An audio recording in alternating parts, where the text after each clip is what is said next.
So for today's talk, we're going to talk about coursing orders, a slightly sort of mythical thing that some people seem to know all about and all about how they work, and other people are rightly bemused by. So we're going to try to sort of work through a few different things to demystify it a little bit. So we'll think about what we mean by coursing orders. So what does coursing actually involve?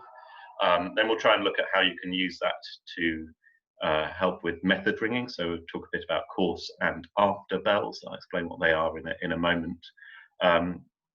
And then talk about how you use coursing orders to keep ringing right. I think the general idea is that there should be something useful for everyone in this, and some of the things about how you'd use it for method ringing. Obviously, that's also useful for conducting some of the things I'm going to show. And we'll look at some resources as well. There's actually a lot that's being written about coursing orders that's available online, so you can have a look at those other resources afterwards. So the first thing that we kind of need to understand in order to get what we mean by coursing order is what we actually mean when we say coursing. And this is a term that's kind of quite common in hand bell ringing, where you're ringing two bells, because it basically means that in plain hunt, for example, so we've got a lead of plain hunt minor here on the left, and we've got a line, the red line for the treble and the blue line for the second. We can sort of see, hopefully, that they're basically following each other through the change. That doesn't mean that they're literally ringing after each other all the time, but they're going in the same direction. So the treble coming up to the back here, and the two is coming up to the back as well, just one bell behind the treble, as it were. And we can see, hopefully, that we've got all these other bells coming down in between them. So these ones here, 4, 6, 5, and 3. And then as the two's coming up, it's passing the same bells in that same order. So there's a few different things here. When we're talking about coursing, we mean that two bells are following, though following is a tricky word, as I say. I don't mean they're actually ringing after, directly following each other, but they are moving in the same direction with a bell in between. So there's a one bell gap, and they are moving in the same direction in the row, and they meet at the front of the change and at the back of the change. In first, second place here, fifth and sixth place here, they come together, these coursing bells, and they're moving in the same direction of travel. And if we look at this whole lead of plain hunt, we can see that other bells are doing the same thing. 4's coming down here, and the 6 is coming down after it, and the 5 is coming down after the 6, and the 3 is coming down after the 5. So we've got this order of bells that are coming down to lead: 2, then 4, then 6, all the even numbered bells, and then 5 and 3 and 1. And so the coursing order literally is the order in which bells are coursing, are moving through the changes, through the method that you're ringing. And if we put it into a set of numbers, we've got, as we said, 2 leading, 4, 6, 5, and 3. And when we take that on to other forms of method ringing, so this is plain hunt on the left, but when we're talking about things like plain bob or surprise, Cambridge surprise minor, perhaps Kent, that sort of thing. In those methods, the treble, so the red line here, is following a fixed path. It's doing just hunting up to the back and back down to the front, for example, or treble bobbing up to the back and back down to the front. I talked about this a bit in the talk about how methods work that some of you were at a couple of weeks ago. So because the treble is doing something a bit different, it's following its fixed treble path, we kind of don't include it in the coursing order when we're talking about other methods. So that's one thing about coursing order. The other thing about coursing order is that we tend to write it out with the sixth at the end. So rather than 2, 4, 6, 5, 3, 5, 3, 2, 4, 6, and that's the number in coursing order for the plain course for most methods. 5, 3, 2, 4, 6. The reason the 6 is left at kind of the end of that set of numbers is to do with when we start to ring touches and what then happens to the coursing order with touches where the tenor, the 6th in minor, is unaffected. And that's something that I talked about a bit in the calling simple touches talk from a little while ago. So I won't go into that too much, but basically you have 5, 3, 2, 4, 6 with the 6th at the end of the coursing order. And these 4 bells here in minor are the ones who are most likely to be the ones that are being affected by our calls. Obviously in major, you have the 7 as well and the 8, but we tend again to mostly focus on these 5 numbers, 5, 3, 2, 4, and 6, but the 6 is more likely to be affected, and you have other different types of coursing order that can happen. But if we keep that in mind, so 5, 3, 2, 4, 6, let's have a look at practically how this works and how this can be helpful. So this is the line for plain bob minor, and the blue line here is following the path of the 2nd. We can see here this coursing order 2 and then 4 and 6 and 5 and 3 coming down to lead. In the subsequent leads of this method, although we've got a different bell that's leading after the treble, hopefully you can see that the same pattern is there in terms of who's coming down to lead after each other. So although we're starting with the 3 here, we then have 2 and 4 and 6 and 5. And here we start with a 5 and then 3 and then 2 and 4 and 6. So it's the same order, as it were, it's just starting in a different place. These same bells are still coursing each other. It's just that the treble will be passing them beginning at different points. A few quick things to say about this then. So the first thing just worth mentioning is that obviously the treble's passing this 2, 4, 6, 5, 3 thing, which might be quite familiar from when we would have been learning plain hunt, and people said, don't ring by the numbers, but actually the numbers are these, 2, 4, 5, and 3, but don't ring by the numbers, try and count your place, which is absolutely correct. I always think it's a bit funny the way that you start with, don't think about the numbers, and then once you're confident in counting places and perhaps starting to get into conducting, suddenly you're told to think about the numbers again and talk about coursing order and the order in which you're passing the bells. So that's just a note. This coursing order thing doesn't really replace counting your places and things like that in method ringing, but it can help provide some pointers for what you're trying to do as you're ringing. The other thing that I was going to say is about how you can use this. Yes, start to talk about how you can use this to help with your method ringing. So if we take the example of the 2, because it's got the blue line here, and we say that's the bell that we're kind of looking at. The 2's got 2 sort of helpful buddies in the ringing, which are described as the course bell and the after bell. And if we look at the line just here, we can probably see why that is.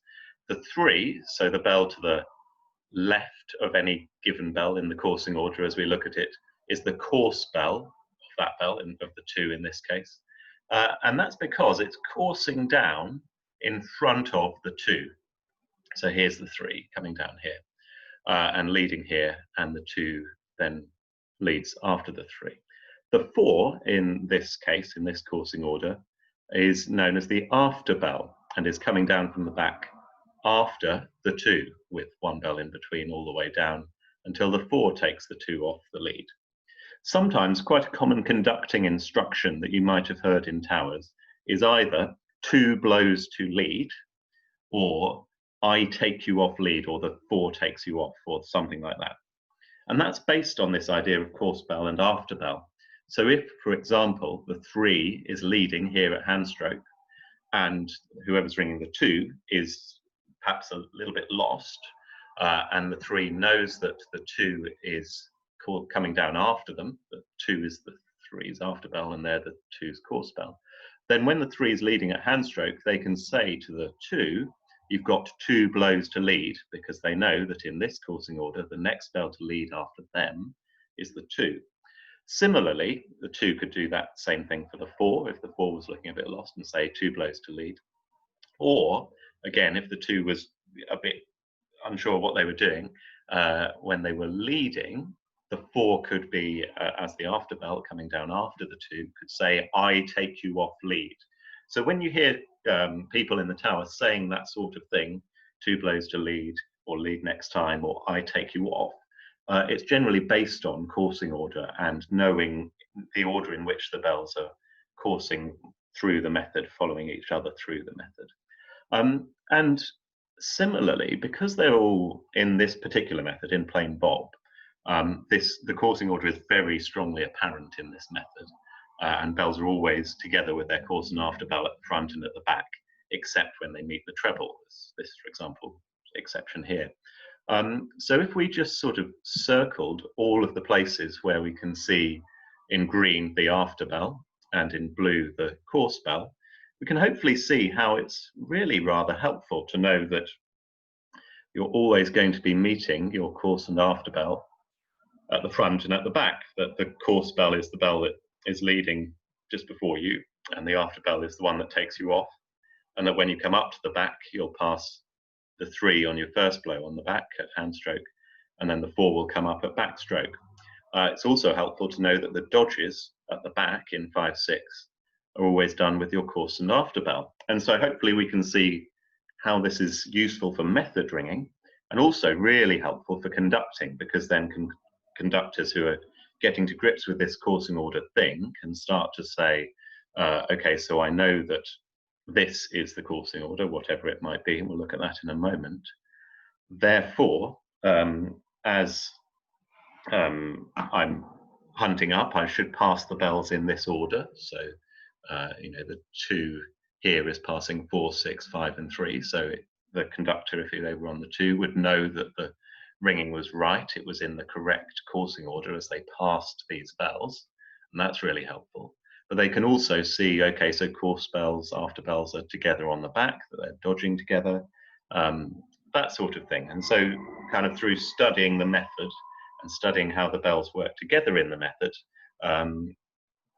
that can be really helpful both for conducting, but also for actually ringing the method. And then you start to notice other clues as well, like the dodges in 3/4 aren't with your course and after bell.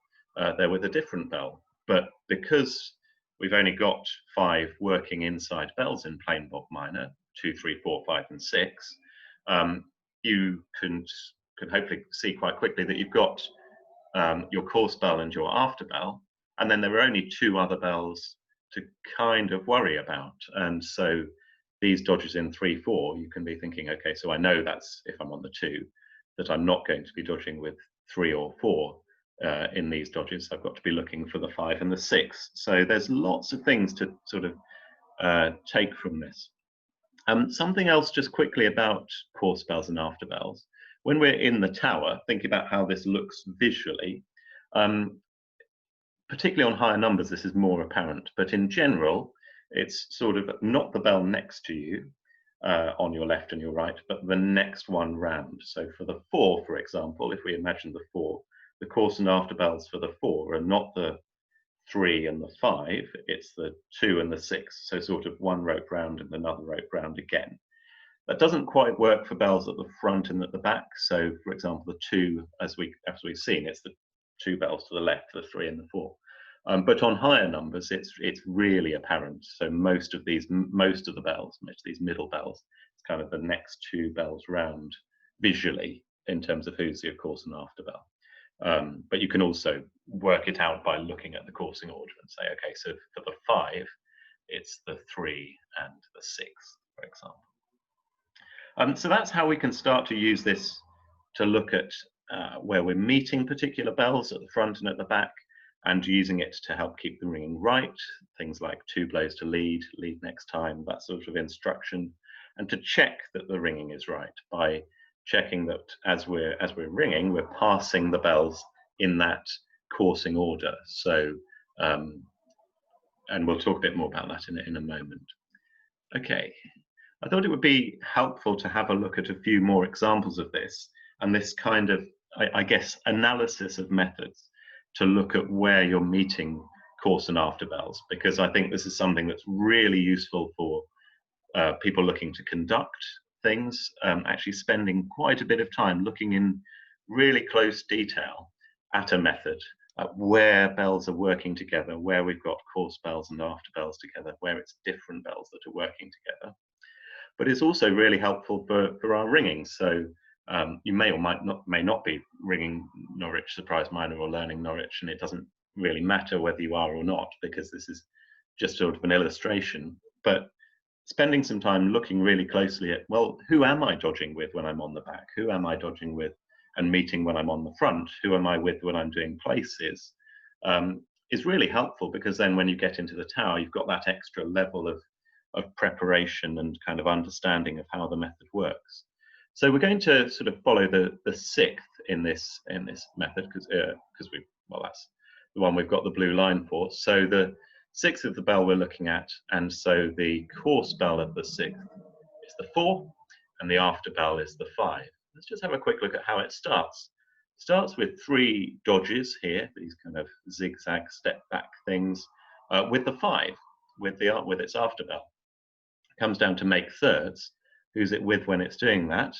It's the 4th, it's the course bell that's making 4ths over and then going down. So from a conducting point of view, if you're on the tenor and you're making thirds and nobody's making 4ths over you, it's the course bell that should be doing it. It's the 4 in the plain course. It would be other bells in a different coursing order, but that's the sort of conducting related thing I guess I'm talking about.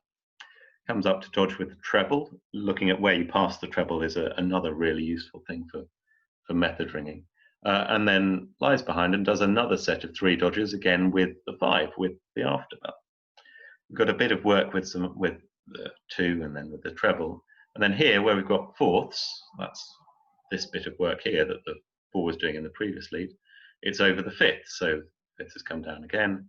This work on the front with the 4, and so on. And if we just sort of drew boxes around each of these, we can see that actually in this particular method in Norwich, there's a vast majority of the work that's done by any given bell is with the course and the after bell.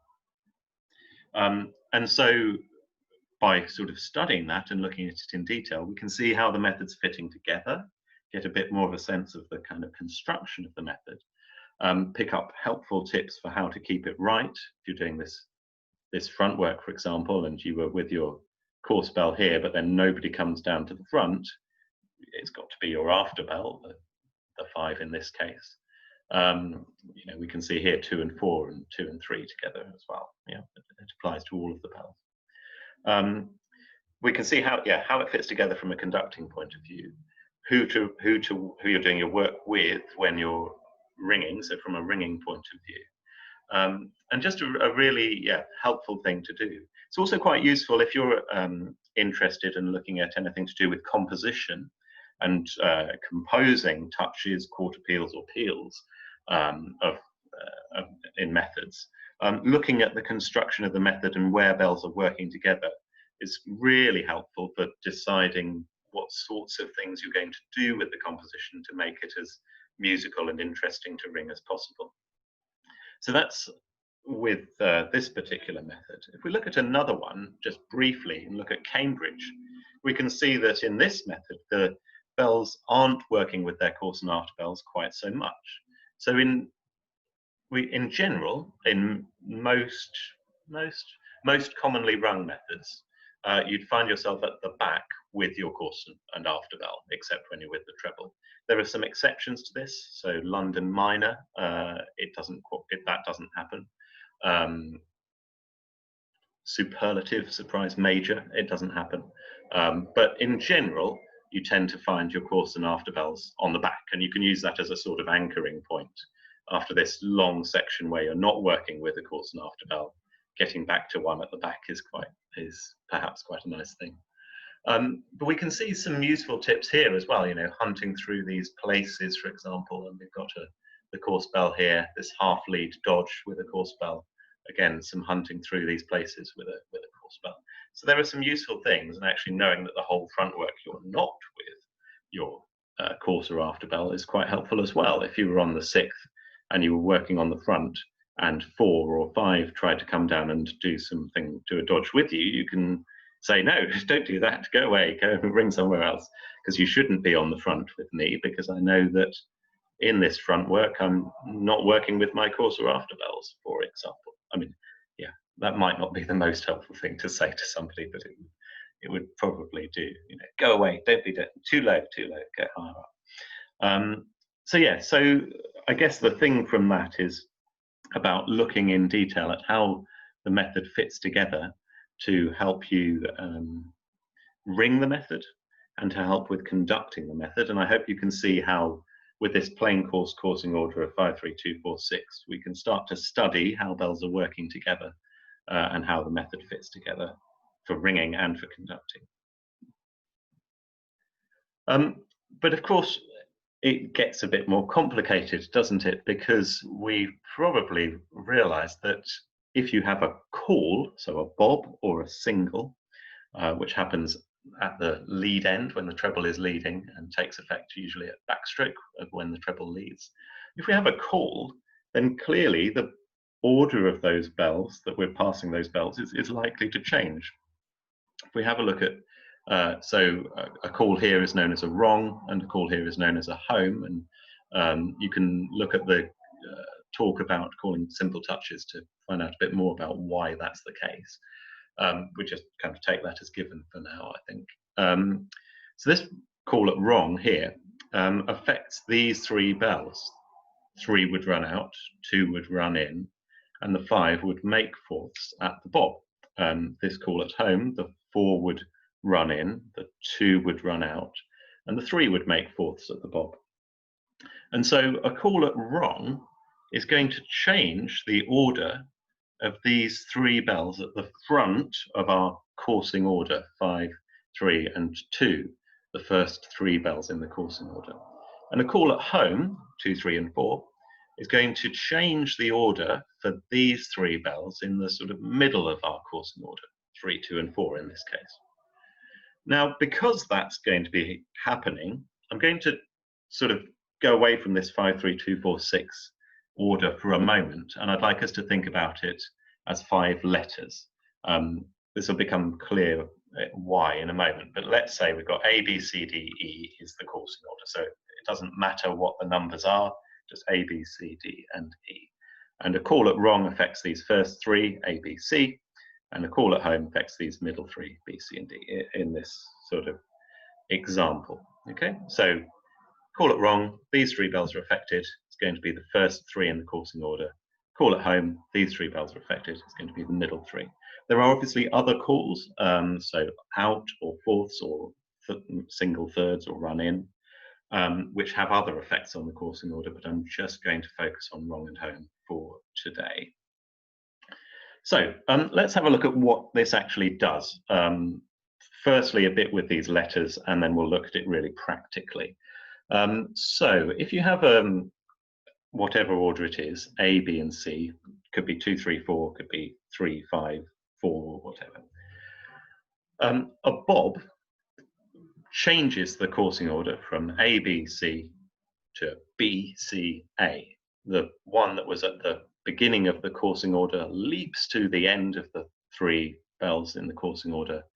B, which had run out at the bob, moves down a place. C moves down a place, which ran in at the bob, and this is the bell that makes fourths.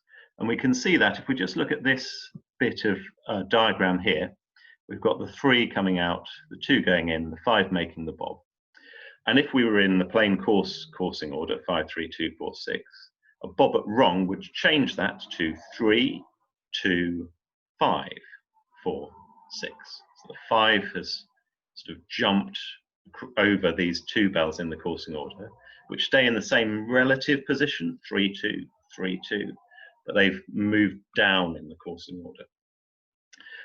If there's a single, then the bell that makes seconds is unaffected, and it just swaps 2 bells at either sort of side of that. So A, B, C goes to C, B, A.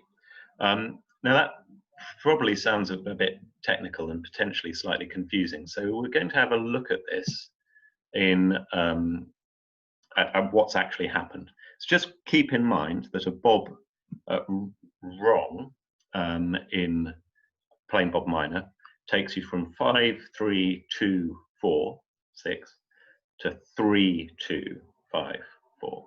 And I've got this says Able ringing simulator, and I've got plain Bob up over here on the right. We just scroll down, so this is the first lead, and here there's a Bob. 2 runs in, 3 runs out, 5 makes the Bob. We're looking out for the new order, and I've told you it's going to be 3, 2, 5, 4, 6. But I want you to see this in practice and not just take my word for it. So first bell to lead is 2.